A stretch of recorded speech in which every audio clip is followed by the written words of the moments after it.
In 1964, boxer Sonny Liston was the heavyweight champion of the world. On February 25th of that year, he would lose that title to Cassius Clay, a fiercely talented young fighter who would go on to change his name to Muhammad Ali and become arguably the greatest boxer of all time. Just a few short months after that fight, the United States would pass the Civil Rights Act, prohibiting discrimination on the basis of race and other factors. The new film One Night in Miami is a fictional story that takes place on the night of the Clay-Liston fight.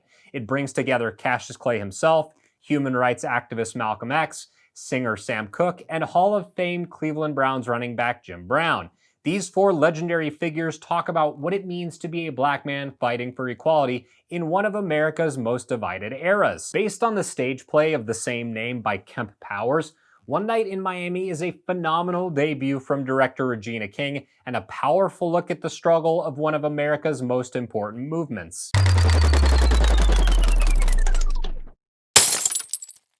Thank you so much for checking out the review. Before we get started, make sure to subscribe to the channel and click the notification bell. That way you know whenever I post a new video. Transitioning a play from the stage to the screen can often be a very tricky endeavor, especially when the play is a handful of characters in a single setting, just sitting around talking to each other. 12 Angry Men managed to do this with a jury deliberating a court case, and One Night in Miami deftly and creatively finds ways to turn four black guys in a hotel room into a masterful piece of fiction. While the Clay-Liston fight did indeed happen, and all four men did meet in Malcolm X's hotel room afterwards, the actual conversations are fictional. While the story itself is fabricated, One Night in Miami gives us four characters of extreme depth and nuance. It tackles Jim Brown's exploits as a legendary NFL star, Malcolm X's split with the Nation of Islam, Sam Cooke's career as a black musician in a world run by white people, and the beginning of Cassius Clay's transition into the greatest boxer who ever lived. All of these different stories and plot threads are woven together and then threaded into the events of the Civil Rights era. Jim Brown, despite being the biggest star in all of football,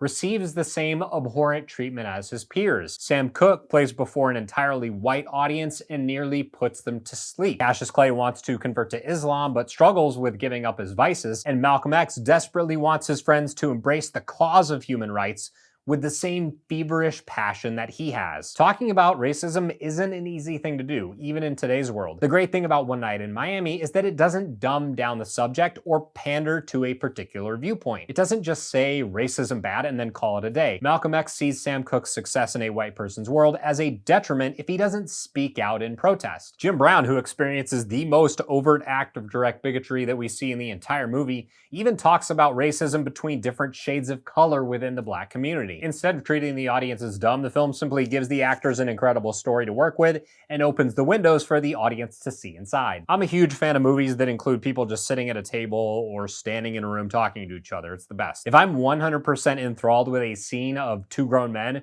just having a conversation with no music or sound effects, then your story and script have done something very, very right. I won't spoil the details for you, but my favorite scene in the entire movie is basically just that. It's Jim Brown and Malcolm X just sitting at a table and talking to each other. There's nothing fancy about it. It's just two guys trying to understand each other's very different viewpoints. Eli Goree plays Cassius Clay, and his relationship with Malcolm X creates much of the tension and drama. As Malcolm's relationship with the Nation of Islam deteriorates, Cassius's desire to become a Muslim creates tension and friction within their friendship. This is probably one of the more difficult parts to cast in the film, mostly because Muhammad Ali was such an outspoken man and had a very distinct way of speaking and speech patterns and persona. Kingsley Ben-Adir does an outstanding job with the role of Malcolm X.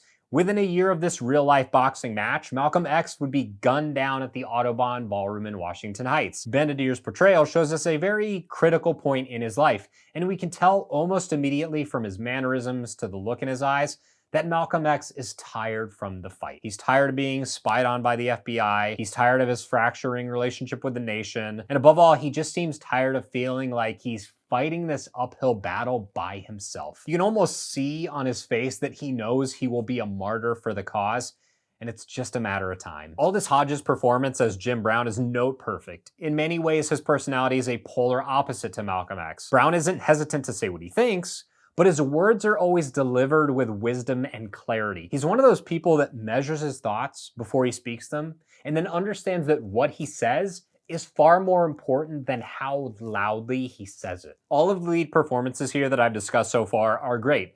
And as great as they all are, the standout performance for me was Leslie Odom Jr.'s Sam Cooke. Most recognizable from his Tony-winning performance as Aaron Burr in Hamilton, Odom Jr. has proven that he's just as capable on the screen as he is on the stage. Cooke's hesitancy to embrace a more prominent role in the civil rights movement causes tremendous friction between him and his friends. He believes that success in an industry dominated by white people will ultimately demonstrate that true equality is possible. While Malcolm X uses fire and brimstone as his weapon of choice, Sam Cooke knows that his arsenal of song and success will pave the way for him. Hamilton proved that Odom Jr. was a capable performer, and One Night in Miami proves that he is so much more than that. This is a dynamite debut directorial effort from Regina King. She understands the material, nails the casting choices, and provides flawless instruction for each of the actors.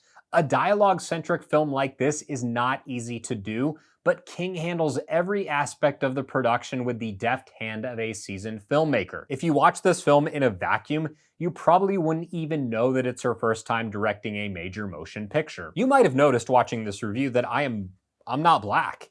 I'm a random white guy who watches movies, hits record on a camera, and then puts that video on the internet. I won't ever fully understand the plight of the black community today, let alone the violent struggle for freedom that led to the civil rights movement. Everyone will approach a movie like this and be forced to view it through a certain lens. I grew up in Colorado, went to high school in South Carolina, and have lived in 13 different places across the United States. My experience viewing this film will be different than every other person on the planet because we're all unique and we all take different things away from a movie with this much depth. That precise thing is what I love about One Night in Miami. It understands that personal struggle is exactly that.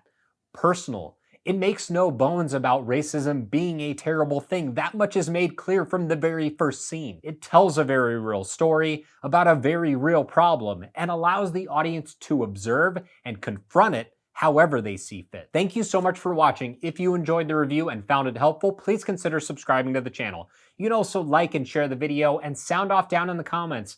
Let me know what you thought of One Night in Miami. Tell me how it impacted you, and I'll see you next Wednesday at 9 a.m.